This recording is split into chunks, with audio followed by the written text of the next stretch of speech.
नाज़रीन, जब तक शहबाज शरीफ पंजाब के वजीर आला थे तब तक बाकायदगी से डेंगी के तदारुक के लिए इकदाम किए जाते थे।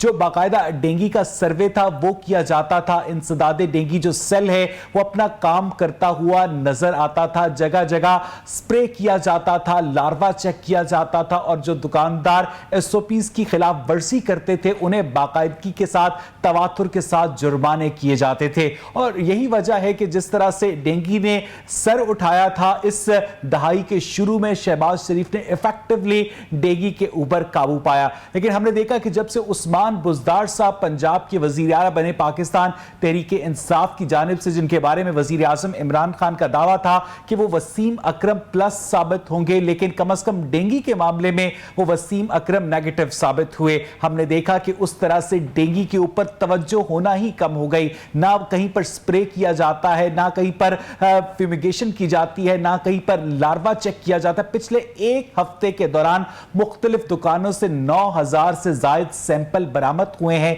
एक जानिब बरसात भी है, दूसरी जानिब कोरोना भी है और तीसरी जानिब अगर डेंगी ने भी सर उठा लिया, क्योंकि हमने पिछले साल देखा कि सिर्फ 2019 में पाकिस्तान की तारीख में 4500 से जायद हलाकतें डेंगी से हुई थी और अब तक कोरोना से होने वाली हलाकतों की तादाद पाकिस्तान में 7000 से तजावुज नहीं की है। क्या वजह है कि डेंगी से निपटने के लिए हुकूमत पंजाब हमें उस तरह से मुतहर्रिक और इफेक्टिव नजर नहीं आ रही है? इस पर आज के प्रोग्राम में हम बात करेंगे, खास तौर पर लाहौर शहर के रेफरेंस के हवाले से। मेरे साथ स्टूडियोज में मौजूद होंगे डॉक्टर कामरान अहमद साहब, हमारे बहुत मोहतरम दोस्त भी हैं, जनरल सेक्रेटरी हैं पाकिस्तान मेडिकल एसोसिएशन के। डॉक्टर साहब, बहुत बहुत शुक्रिया आपकी हमेशा की तरह मोहब्बतों के लिए। और मेरे साथ टेलीफोन लाइन पर होंगे मियां नवीद साहब, सीनियर कॉरेस्पॉन्डेंट है, डिप्टी ब्यूरो चीफ हैं लाहौर रंग के। मियां नवीद, आपसे मैं गुफ्तगू का आगाज करना चाहूंगा।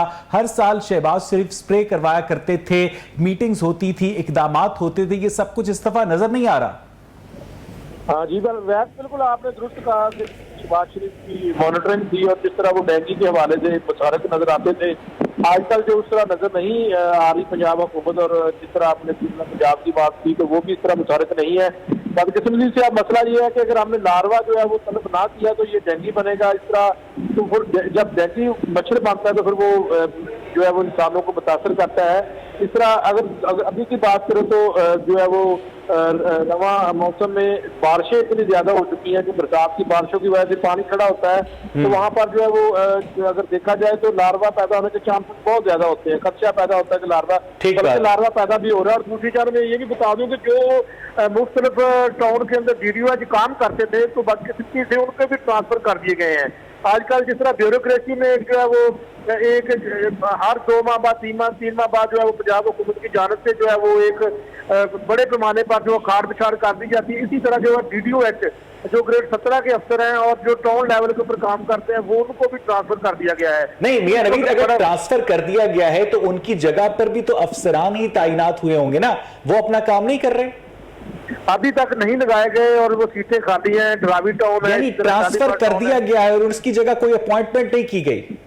बिल्कुल नहीं की गई। और यही वजह है कि जो लार्वा को तलब करने के लिए जो घर टीमें जाती थी वो अभी आप देखेंगे कि टीमें नहीं जा रही और टीमें जो है वो ना जाने की वजह से जो है वो लोग ज़्यादा शहरियों का भी फर्ज बनता है। लेकिन जब तक हम इस कौम को जगाते नहीं है, ये कौम जागती नहीं है और ये जो लार्वा टीमें हैं वो अगर नहीं पहुंचेगी तो लार्वा पैदा होने के बाद डेंगी तो ऑटोमेटिक पैदा होगा। तो अब तक मियां नवीद कोई डेंगी का नया केस रिपोर्ट हुआ है इस साल? केस तो मुतअद्दिद रिपोर्ट हो चुके हैं और कुछ छिपाए भी जा रहे हैं। वैसे मुतअद्दिद केस रिपोर्ट हो चुके हैं, बल्कि हम जब इस मामले पर डॉक्टर से बात करते हैं, मुस्तकिल तिब्बी माहिरीन से, या फिर जो है वो जितने भी हेल्थ प्रोफेशनल हैं, IPH में काम करने वाले हैं, वो हमें बताते हैं कि खदशा पैदा हो चुका है डेंगी का, क्योंकि सीजन में जो है लार्वा तलब करने के बाद। अच्छा नवीद, ये बताइएगा कि आपने कहा कि डेंगी केसेस जो हैं वो गवर्नमेंट की जानिब से छुपाए भी जा रहे हैं। अगर कोई केस रिपोर्ट होता है, अगर कोई प्राइवेट लैब से अपना चेकअप करवाता है तो वो खबर मीडिया तक कैसे पहुंचती है? और अगर गवर्नमेंट हॉस्पिटल में ये चेकअप होता है तो क्या डॉक्टर्स को अंडर द टेबल या सिर्फ वर्बल इंस्ट्रक्शंस होती हैं कि आपने इस केस को ऑफिशिएट नहीं करना है?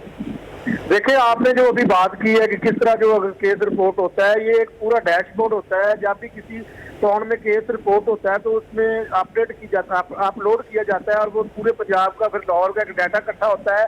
इस तरह ये सिस्टम अभी रुका हुआ है, ये सिस्टम नहीं हो रहा। जो कंप्यूटर ऑपरेटर हैं उनसे हमारी बात हुई है कि इस तरह आप कर रहे हैं, लार्वा कितना रोजाना की बुनियाद पर पैदा हुआ, तलब कितना किया, डेंगू केसेस कितने, ये काम ही नहीं हो रहा। जब ये हम काम नहीं करेंगे तो केसेस की तादाद का कैसे पता लगेगा? बिल्कुल ठीक है मियां नवीद, आप हमारे साथ ही रहिएगा। डॉक्टर कामरान अहमद को भी शामिल गुफ्तगू करेंगे। डॉक्टर साहब, ये सारी गुफ्तगू आपने सुनी, हमने देखा कि कभी भी हुक्मरानों का मतमाए नजर, उनकी प्रायोरिटी ना डॉक्टर्स की फलाह बहबूद रही है, ना ही पब्लिक हेल्थ की जानिब उनकी कोई तवज्जो होती है।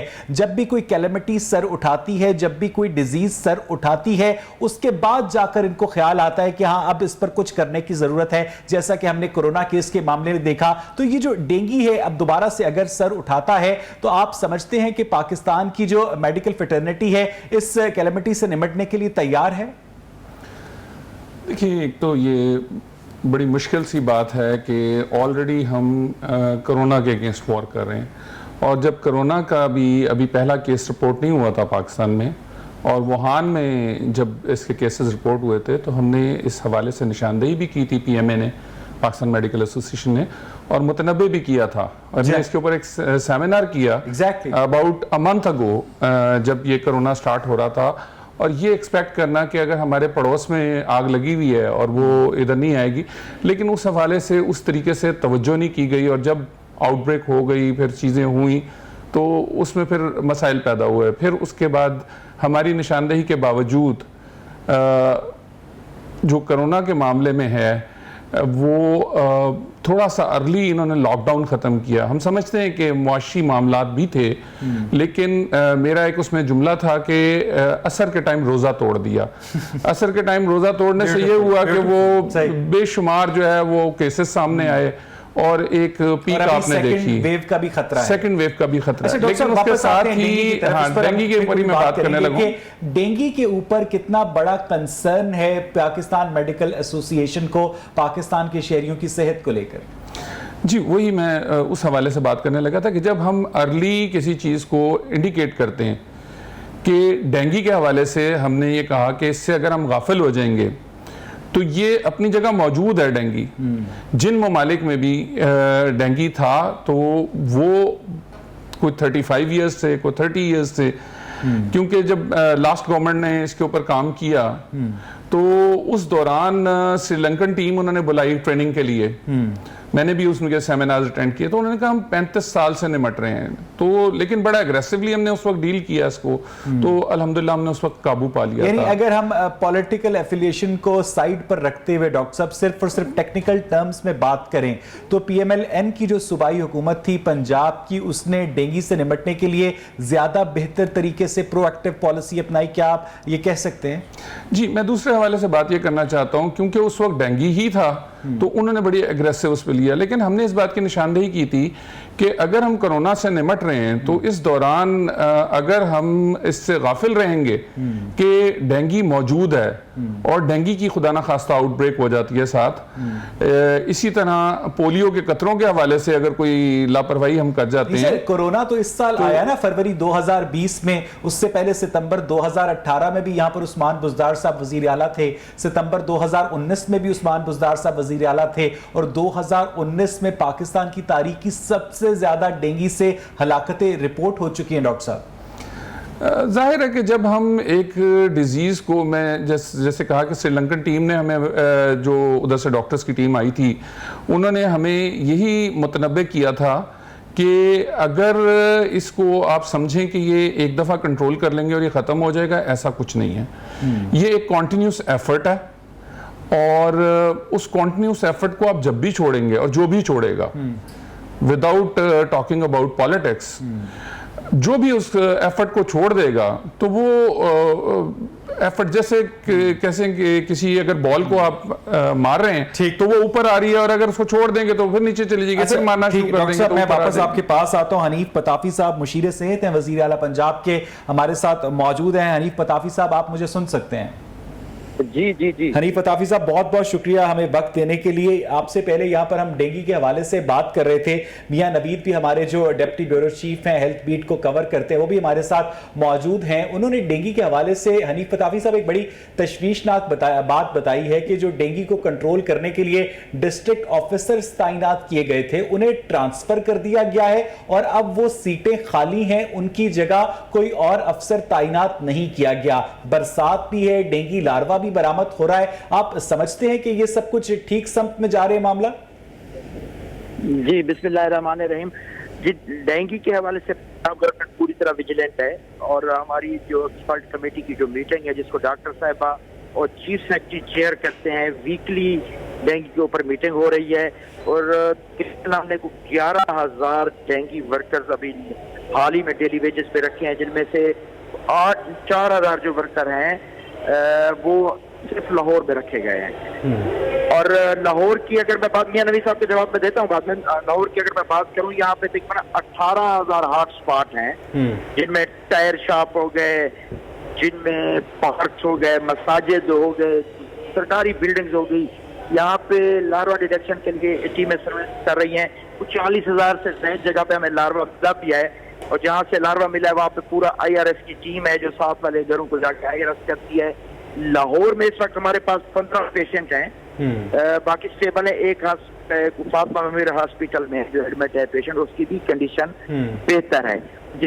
15 जो मैं आपको पेशेंट बता रहा हूँ उनके नहीं, हनीफ अताफी साहब, इन तमाम आदादो शुमार पे हमें यकीन है कि आप ठीक कह रहे हैं और इन पर हम मजीद भी बात करेंगे, लेकिन वही बुनियादी बात के जो डेंगू के तदारुक के लिए ऑफिसर्स थे डिस्ट्रिक्ट की सतह पर, उन्हें ट्रांसफर कर दिया गया। अब वो सीटें खाली हैं, उनकी जगह आप लोगों ने अफसरान तक तैनात नहीं किए और ये जो सारे आप इकदामात बता रहे हैं, ये होते हुए कहीं नजर नहीं आ रहे ऑन द ग्राउंड, कहीं पर कोई स्प्रे नजर नहीं आ रहा। देखिए, जिस तरह मैंने आपको बताया कि 10,000 के करीब हमने डेली वेजेस के बंदे रखे हैं। अब तकरीबन मेरे ख्याल 200 से ज्यादा जो हमारे रेगुलर सीटें हैं उनकी भी एडवर्टाइजमेंट आ चुकी है। जिस तरह मियां नवीद साहब जिनका जिक्र कर रहे हैं, जो सीटें वेकेंट है उनको भी तरजीह बुनियादों पर इंशाल्लाह फिल किया जा रहा है। नहीं, हनीफ अताफी साहब, आप बिल्कुल ठीक कह रहे हैं कि जो वेकेंट सीटें हैं उन्हें तो फिल किया जाना चाहिए, लेकिन मैं उन सीटों की बात कर रहा हूं, उन डेंगू अफसरान की बात कर रहा हूं जो अपनी जगह पर काम कर रहे थे, उन्हें ट्रांसफर कर दिया गया और वो सीटें अब खाली हैं।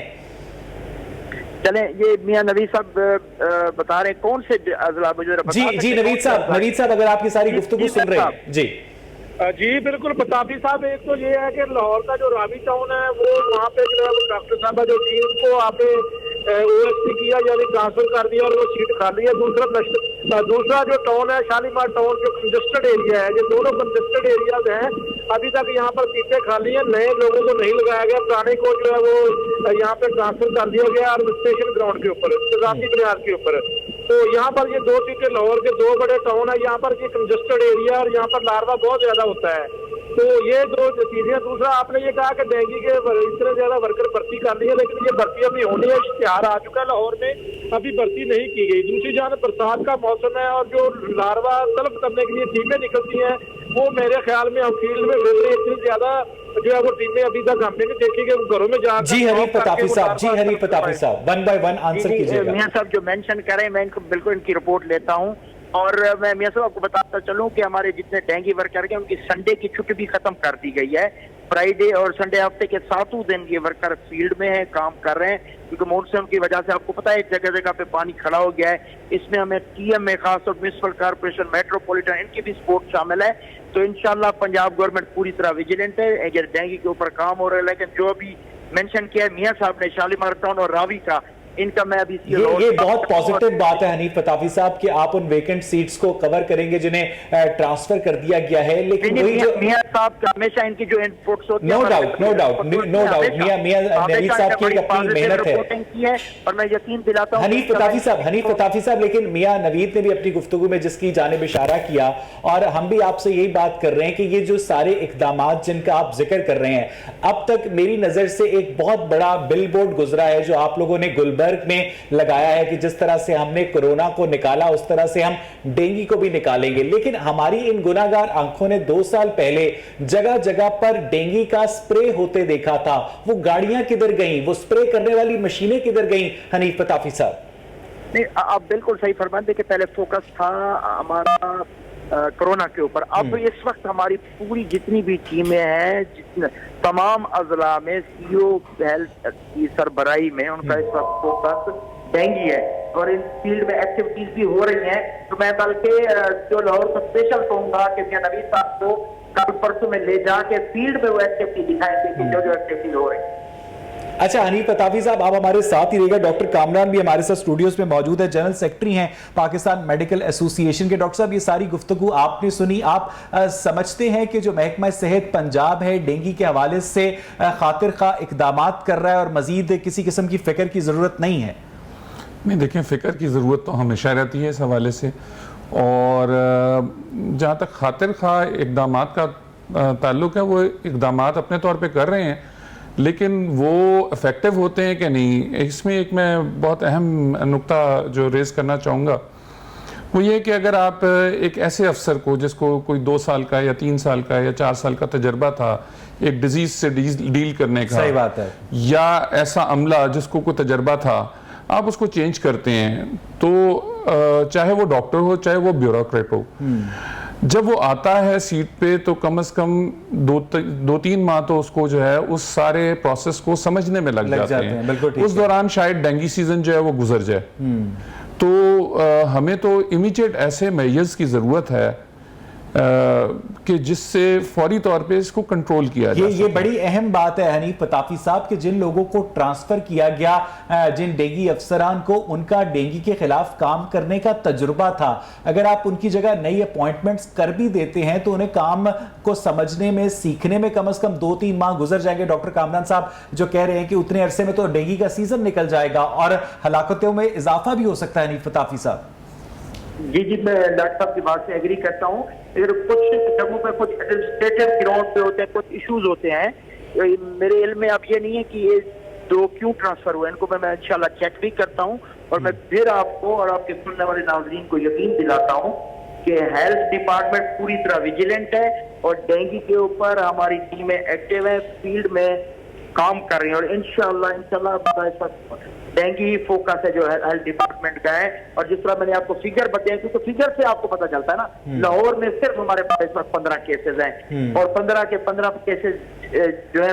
नहीं हनीफ अताफी साहब, आखिरी सवाल, आपने अपनी गुफ्तगू में कहा कि 40,000 जगहों से लार्वा बरामद किया गया है, कहीं पर कोई दुकान सील की है महकमा सेहत ने?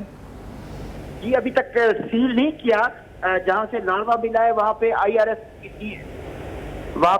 IRS करवा दिया, हमारी टीमें वहां पे स्प्रे कर रही है। पर ये जो बरसात का पानी खड़ा हो गया जगह जगह हनीफ अताफी साहब, उसमें डेंगू लार्वा की बहुत ज्यादा अफजाइश का खतरा है। जहां पर पानी की ड्रेनेज नहीं मुमकिन, जहां पर वो पानी सीवरेज के पानी के साथ मिल रहा है, नालों के करीब नशेबी इलाकों में जहां पर पानी जमा है, वहां पर कोई स्प्रे के लिए आप लोग इमरजेंसी मेजर्स ले रहे हैं हनीफ साहब?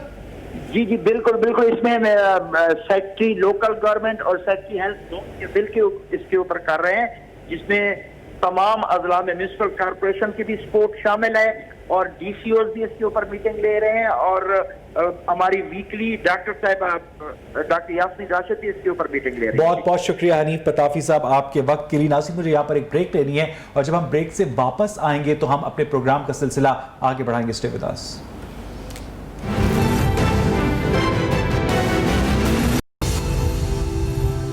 वेलकम बैक नाज़रीन। ब्रेक से पहले हम बात कर रहे थे मुशीर सेहत पंजाब हनीफ अताफी से। उनका यह कहना था कि उनकी हुकूमत वो तमाम तर इकदामात कर रही है जिसके जरिए डेंगू को फैलने से रोका जाए, लेकिन बार बार पूछने के बावजूद मियां नवीद ने भी इस बात का जिक्र किया, डॉक्टर कामरान ने भी इस जानिब तवज्जो दिलवाई कि हमें वो इकदामात होते नजर क्यों नहीं आ रहे और जिन पोस्टों को ट्रांसफर किया गया है डेंगू के तदारुक से हवाले से, उन पोस्ट के ऊपर गैर तजुर्बाकार लोगों को लगाने का आखिर फायदा क्या होगा?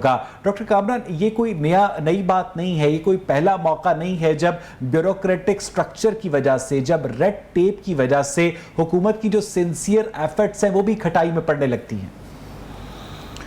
जी, रेड टेपिज्म तो वो एक फैक्टर है ना, लेकिन जो मैंने बात की कि एक आदमी के पास तजर्बा ही नहीं है, वो बहुत अहम बात है। अगर वो बहुत ज़्यादा विलिंग भी हों और ऊपर से बहुत दबाव भी आ जाए कि जी आपने करना है, अगर मैंने तो ये कहा कि ज़रूरी नहीं कि ब्यूरोक्रेट, अगर जो हमारे डायरेक्टर हेल्थ सर्विसेज हैं, डायरेक्टर जनरल हेल्थ सर्विसेज हैं, वो डॉक्टर्स होते हैं और जो IPH के लोग हैं और जो पब्लिक हेल्थ के लोग हैं, लेकिन अगर उनको भी आप तब्दील कर देंगे एकदम से, तो वो एक आदमी मलेरिया पे काम कर रहा था, अचानक वो डेंगू पे कैसे काम कर सकेगा, या किसी और चीज़ पे कोरोना को डील कर रहा था, वो सारा उसका जहन उस तरफ था, तो उसका वो तजर्बा उस चीज़ में नहीं होगा, नंबर 1। नंबर 2, उस हवाले से हमने कोई ऐसी चीज़ ना तो कोरोना में की कि हम 8,000 का टेस्ट 2,000 में कर देते, सब्सिडाइज कर देते, जैसे 90 रुपए में टेस्ट किया गया था। बिल्कुल ठीक है। ना ही डेंगू के हवाले से हमने लोगों को, अगर हम टेस्ट नहीं करवाएंगे तो कैसे पता चलेगा? क्योंकि कोरोना के हवाले से जिस तरह से प्राइवेट लैब्स ने शहरियों को लूटा है, जिस दवाई के ऊपर नाम आता था कि ये दवाई कोरोना के लिए कारगर हो सकती है, रातों रात वो दवाई मार्केट से उठा ली जाती थी, गायब कर दी जाती थी, और मेडिकल माफिया, मेडिकल स्टोर्स का माफिया, लेबोरेटरीज का माफिया पूरी तरह से हमें हावी नजर आया महकमा सेहत के ऊपर। डॉक्टर साहब, लेकिन अब डेंगू के हवाले से भी अगर हम उस तरह इकदाम नहीं करेंगे, लाइक अगर टेस्ट 90 रुपए या 100 रुपए का नहीं और 600 रुपए का है, तो कम लोग करवाएंगे, और जब कम लोग करवाएंगे तो चीज सामने ना आने का मतलब ये नहीं कि वो है नहीं मौजूद, और बहुत सारे लोग ऐसा समझेंगे कि शायद मुझे बुखार हो रहा है तो मुझे शायद कोरोना हो गया। जी हाँ। और कोरोना के हवाले से लोगों का जनरल रवैया ये रहा है डॉक्टर साहब वही कि वो बात होगी ना, छुपाते थे, हाइड आसमान से करते गिरे थे। खजूर में अटके। बिल्कुल ऐसे ही है। ठीक है डॉक्टर साहब, मैं वापस आपके पास आता हूं। इस वक्त मेरे साथ टेलीफोन लाइन पर मोहम्मद सुलेमान ज्वाइन कर रहे हैं, मुझे जनरल सेक्रेटरी हैं यूनाइटेड हेल्थ फेडरेशन के। सुलेमान साहब, बहुत बहुत शुक्रिया आपके वक्त के लिए। खा पोलियो हो, खा डेंगू हो, खा कोई भी पब्लिक हेल्थ का मामला हो, इंक्लूडिंग कोरोना, आप लोगों की खिदमात जो हैं वो नाकाबिले फरामोश हैं। डेंगू के खिलाफ इस दफा हुकूमत पंजाब ने आप लोगों को तमाम तर इक्विपमेंट प्रोवाइड कर दिए सुलेमान साहब? जी, बिस्मिल्लाहिर्रहमानिर्रहीम। सबसे पहली बात तो मैं यहाँ से स्टार्ट करूंगा, साबका गवर्नमेंट ने और मौजूदा गवर्नमेंट में बहुत फर्क आ रहा है। वो फर्क इस तरह से आ रहा है कि साबका गवर्नमेंट में जो हमारे डेंगू के मुलाजम भर्ती किए गए थे, जब वो अपनी रेगुलेशन के मामलात के लिए आगे बढ़े तो उनके ऊपर बाकायदा लाठीचार्ज, पथराव और पुलिस गर्दी तक की गई। लेकिन सबसे पहली चीज जो मौजूदा गवर्नमेंट की अच्छी है वो ये है कि इन्होंने आज से 1 माह कबल डेंगू के तमाम मुलाजमीन को लाहौर में रेगुलेशन ऑर्डर दे दिए हैं। इसीलिए आप लोग लेजी हो गए हैं, सुस्त हो गए? नहीं, मैं आपको अगली आगे बात करने लगा हूं। पहली बात तो ये कि उन मुलाजमों को जो कि 8-8 साल से जिनकी जॉब सिक्योर नहीं थी, उनको रेगुलेशन सुलेमान साहब, एक बात सुनिएगा कि जब तक आप लोग रेगुलराइज नहीं हुए थे, जब तक आप लोग अपने मुतालबात के हक में एहतजाज करते थे, जब आपको पुलिस गर्दी का सामना करना पड़ता था, जो कि यकीनन एक अफसोसनाक बात है, लेकिन दूसरी जानिब आप हमें गली गली में स्प्रे करते हुए नजर आते थे, आप हमें लार्वा बरामद करते हुए नजर आते थे, फ्यूमिगेशन करते हुए नजर आते थे। अब जब से आप लोग माशाल्लाह से रेगुलर हुए हैं, उसके बाद आप लोग हमें नजर ही नहीं आते। देखें जी, रेगुलर हुए हैं सिर्फ 1 माह कबल, ठीक है, सिर्फ आज से 1 माह कबल, ठीक है। लेकिन जो बातें आप बता रहे हैं ये बातें तकरीबन पिछले 1-2 साल से चल रही हैं, ठीक है। लेकिन बात ये होती है कि जो सबऑर्डिनेट होता है, जो छोटा वर्कर होता है, उसने ऊपर से आने वाले ऑर्डर को फॉलो करना है। अगर उसको मेडिसिन देकर कहा जाएगा स्प्रे करो तो वो लाजमी करेगा, ठीक है। अगर उसको सुलेमान साहब, चले आपकी ये बात बिल्कुल ठीक है कि जब तक ऊपर से ऑर्डर नहीं आते, पॉलिसी नहीं आती, तो जब से आप 1 महीना हुआ आप लोगों को रेगुलराइज हुए, ऊपर से ऑर्डर आए हैं स्प्रे के अब तक? जी, स्प्रे के ऑर्डर्स अभी रिसेंटली जो बारिशें शुरू हुई हैं उसकी वजह से डेंगू का काम पिछले 20 से 25 दिन में बहुत स्पीड अप किया गया है। इसमें लार्वा साइडिंग भी शामिल है, इसमें जो जहां जहां पानी खड़ा है उसके अंदर भी दवाई डालने का काम शामिल है। कहां पर स्पीड अप किया? ये जो सारे काम आप गिनवा रहे हैं, पहले तो अक्सर लोग नजर आया करते थे, इनकी टीम्स नजर आया करती हैं, ना आप लोग मुझे नजर आ रहे हैं, ना डॉक्टर कामरान को नजर आ रहे हैं, ना मियां नवीद को नजर आ रहे हैं। कहां पर ये सब काम हो रहे हैं जो आप बता रहे हैं? देखें, इस बारे में तो मैं आपको तभी बता सकता हूं कि आप सुबह कैमरे की टीम भिजवा दें, हम आपको गलियों में टीमें सर, पहले हम लोग कैमरे की टीमें नहीं भिजवाया करते थे, ये लोग हमें नजर आया करते थे। अब आप लोग हमें बताएंगे कि हम लोग यहां हैं तो वहां पर हम कैमरे की टीम भिजवाएं?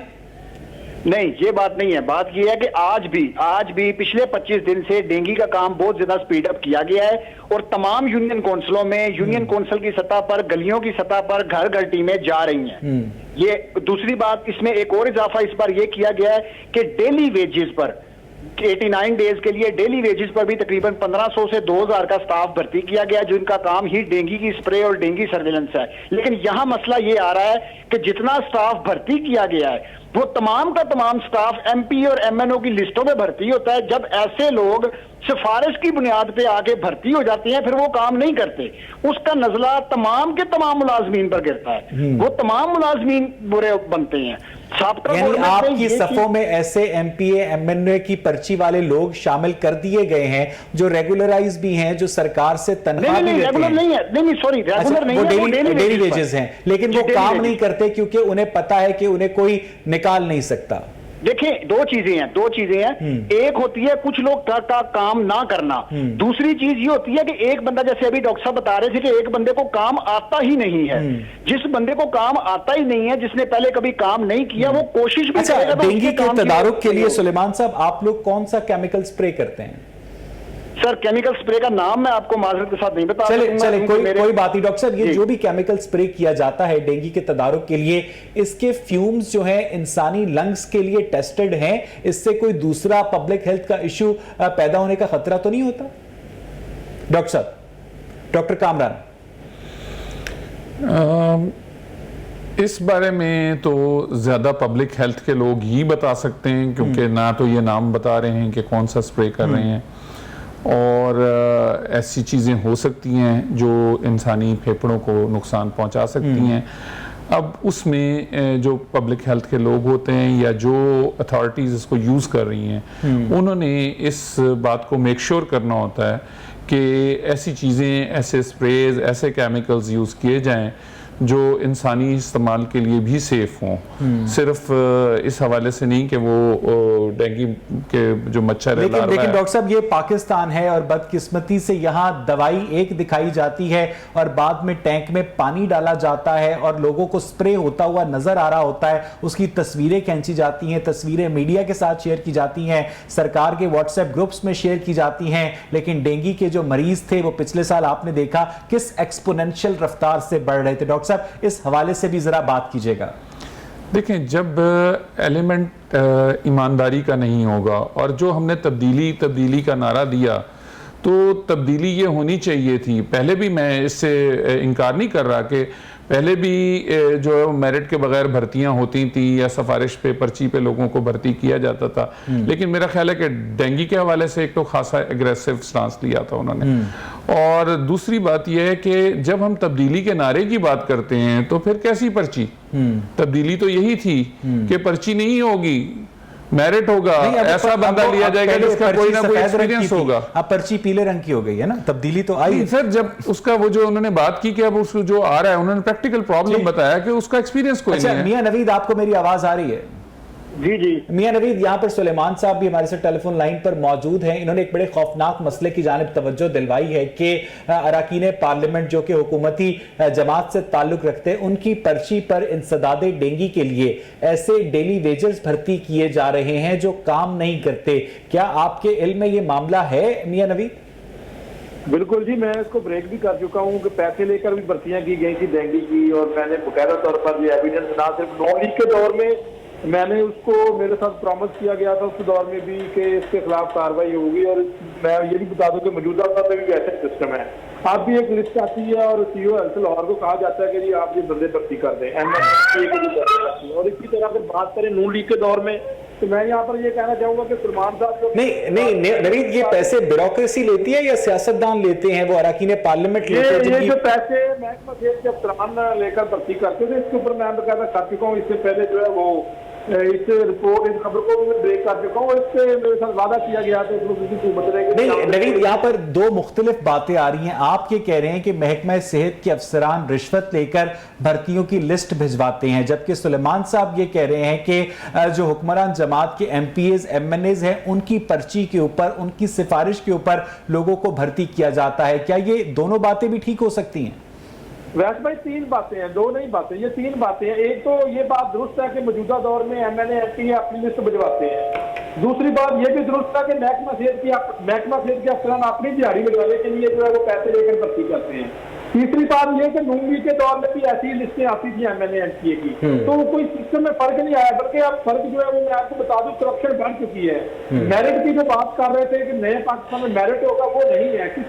किसी भी बंदे को मेरिट की कोई नौकरी नहीं मिलती। और मैं ये भी बता दूं कि जिसके ऊपर मैंने कहा कि जो बंदे रेगुलर हुए हैं उनमें वो तमाम बंदे हैं जो नून लीग के दौर में एमएलए एमपीओ की लिस्टों के जरिए भर्ती हुए थे। तो ये एक सारा ऐसा तो नई तब्दीली ये आई है कि अब भर्ती के रेट में इजाफा हो गया, रेट में भी इजाफा हुआ है, और आम बंदा जो गरीब है वो भर्ती नहीं हो सकता। सुलेमान साहब ये सारी गुफ्तगू सुन रहे हैं आप, क्या ये सब कुछ सच है? देखिए जी, इसमें मैं एक चीज और ऐड करना चाहूंगा कि मैं आपको डेली वेजेस के जो भर्ती करने का क्राइटेरिया है उसके बारे में थोड़ा सा बता दूं। जी जी। कि डेली वेजेस पर भर्ती करने का बुनियादी क्राइटेरिया ये है कि जिस शख्स को जिस इलाके में ड्यूटी असाइन की जा रही है वो शख्स उसी इलाके का रिहायशी होना चाहिए, ताकि वो चूंकि सब इलाके को जानता है, तमाम गलियों को जानता है, तमाम इलाके को जानता है, वो आसानी से काम कर सकता है। लेकिन इस वक्त जो डेली वेजेस के ऊपर लोग काम कर रहे हैं, आप यकीन करें वो उस इलाके तो क्या उसके 10 किलोमीटर के दायरे के अंदर के रहायशी भी नहीं है। तो आप इससे पहले आप लोग अपने हुकूक के लिए जब तक आप लोग रेगुलराइज नहीं हुए थे सुलेमान साहब, आप लोग दिन रात एहतजाज किया करते थे, हड़तालें किया करते थे। अब जब आप लोगों के जाती मसाइल हल हो गए हैं और इस तरह से महकमे के साथ, डिपार्टमेंट के साथ जुल्म किया जा रहा है ऐसे लोगों को भर्ती करके जो कि इलाके से भी वाकिफ नहीं है, आप लोगों की जानिब से कोई सदाए एहतजाज बुलंद होती सुनाई नहीं दी सुलेमान साहब?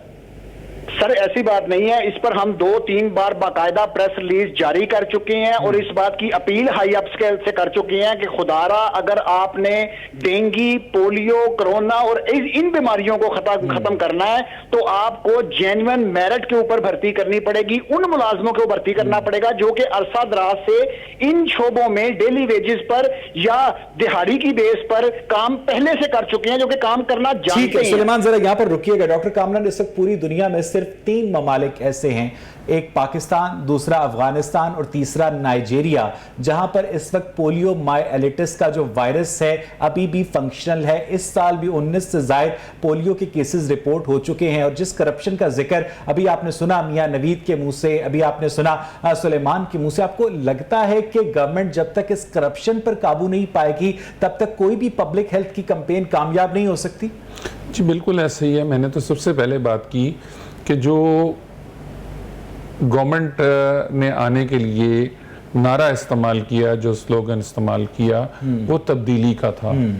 और यही तब्दीली थी जो हम एक्सपेक्ट करते थे कि जैसे मियां नवीद ने निशानदेही की कि नून लीग के दौर में भी ऐसा होता था। और होता ये है कि जो एमपी है, एमएनए या वो लोग हैं, वो अपने वोटर को ऑब्लाइज करने का ये तरीका होता है। दुरुस्त। अगर उसमें कोई और करप्शन ना भी हो, पैसे ना भी लिए जाएं, तो भी उनको ऑब्लाइज करने का तरीका होता है।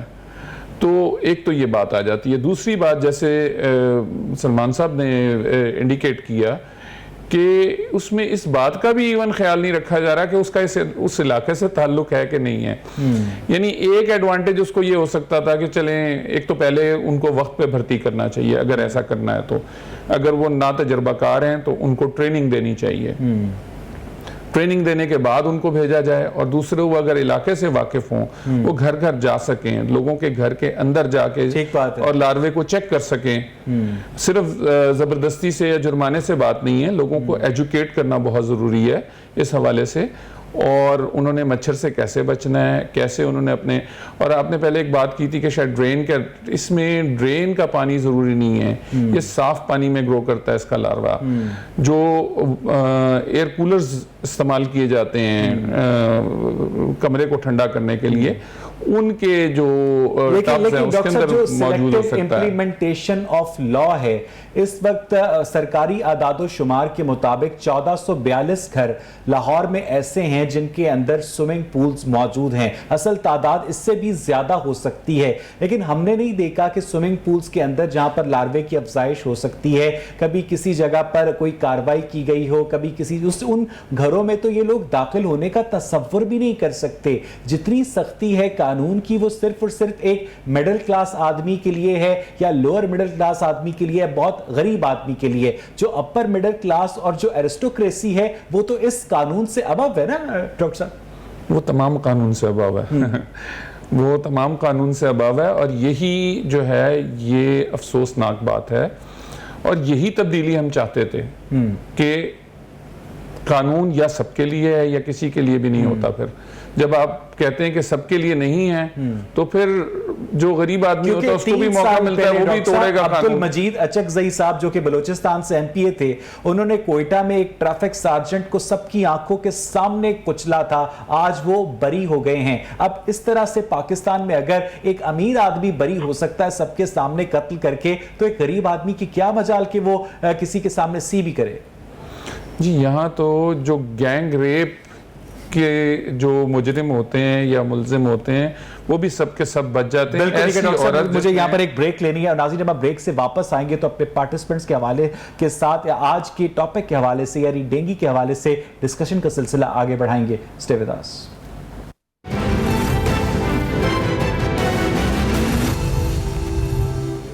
वेलकम बैक नाज़रीन। ब्रेक से पहले हम बात कर रहे थे कि क्या पंजाब हुकूमत के डेंगू से निपटने के खास तौर पर लाहौर में जो इक़दामात हैं तसल्ली बख्श हैं। दो मुतज़ाद आरा सामने आई। हुकूमत का ये कहना था कि सब अच्छा है, जबकि जर्नलिस्ट का, डॉक्टर्स का ये कहना था कि सब अच्छा नहीं है। मियां नवीद, आपको मेरी आवाज़ आ रही है?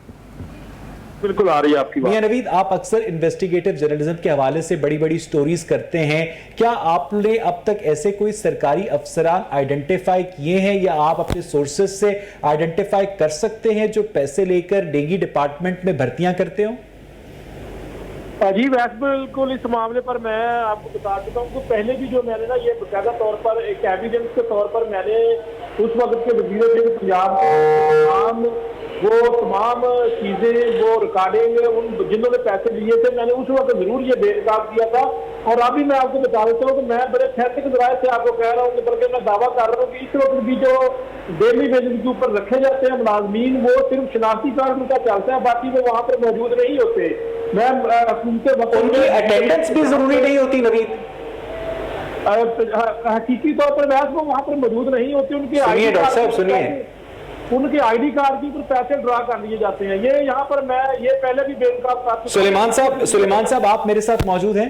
जी जी जी ये बातें जो मियां नवीद कर रहे हैं कि आईडी कार्ड सिर्फ यूज हो रहा है, बंदा वहां पर अटेंडेंस भी नहीं लगाता, वो डेली वेजर पैसे लिए जा रहा है, तनख्वाह ली जा रहा है, ये बातें ठीक है? सर, इसमें भी दो चीजें हैं। पहली बात तो ये बिल्कुल दुरुस्त है कि बेशुमार लोग ऐसे हैं जिनका सिर्फ नाम और आईडी कार्ड नंबर यूज किया जाता है, उनको कागजों में हाजिर दिखाया जाता है, लेकिन हकीकत में वो लोग फील्ड में एग्जिस्ट ही नहीं करते। हकीकत में वो लोग फील्ड में एग्जिस्ट नहीं करते। और सर इसमें दूसरी चीज एक और है कि हम चूंकि ये चाहे एमपी एमएनओ के हों या डायरेक्ट मेरिट पे हों, भर्ती होकर इन्होंने यूसीओ में और फील्ड में हमारे पास आना है, हमारी इनके साथ इंटरेक्शन होती हैं। आप यकीन करें जितने लोग सियासी तौर पर भर्ती होके आ रहे हैं वो सब हमें साफ साफ बताते हैं कि जनाब 10,000 दिया भर्ती होने का, 15,000 दिया किसको है भाई? एमपीए के पीए को दिया है, एमएनए के पीए को दिया है। इस वक्त लाहौर का कोई एमपी एमएनए ऐसा नहीं है जो अपने बंदे स्पेशल बैठकर हमारे अफसरान के सर पर बदतमीजी करके भर्ती ना करवाता। लेकिन इन लोगों को कितने पैसे दिए जाते हैं डेली वेजर्स को रोज की बुनियाद पर? ये लोग इनकी रोजाना की बुनियाद के ऊपर 630 रुपीज इनकी एक दिन की दिहाड़ी होती है और 89 डेज का इनका तकरीबन 55-56 हजार रुपए का बिल बनता है। एक अंदाजे के मुताबिक मैं आपको बता रहा हूं। इसका मतलब ये है सुलेमान कि इतना पैसा जो है वो सरकार का जाया जा रहा है? सर ये पैसा सरकार से एक छीना जा रहा है। ये पैसा सरकार को धोखा दे के खाया जा रहा है, अपने पेट भरे जा रहे हैं, अपने अकाउंट्स भरे जा रहे हैं। बड़े मजे की बात है डॉक्टर कामरान के एक 17 साल के बच्चे को लाहौर शहर के अंदर पता चल जाता है कि ड्रग डीलर कौन है, अगर वो ड्रग्स लेना चाहे, और वो उससे ड्रग्स भी ले लेता है। ये सुलेमान को पता है कि 10 से 15 हजार रुपए देकर भर्तियां हो रही हैं। मियां नवीद को इस बात का पता है। जाने ना जाने गुल ही ना जाने बाग तो सारा जाने है। डॉक्टर कामरान, ये चीज़ें पहले भी शायद ऐसे ही चल रही थी, लेकिन ये है कि ये बड़ी अफसोसनाक बात है। उसमें एक एलिमेंट तो करप्शन का है ना सिर्फ, लेकिन दूसरा एलिमेंट क्रिमिनल है कि जब आप सेहत के साथ खिलवाड़ कर रहे हैं। बिल्कुल ठीक है डॉक्टर कामरान, मेरा प्रोग्राम का वक्त खत्म हो गया है। हम आपसे मजीद भी गाइडेंस आने वाले प्रोग्राम्स में हासिल करेंगे। बहुत बहुत शुक्रिया मियां नवीद आपका, बहुत बहुत शुक्रिया मोहम्मद सुलेमान आपका। नाज़रीन आज का प्रोग्राम आपने देखा, अपने फीडबैक से हमें जरूर आगाह कीजिएगा। प्रोग्राम देखने के लिए शुक्रिया।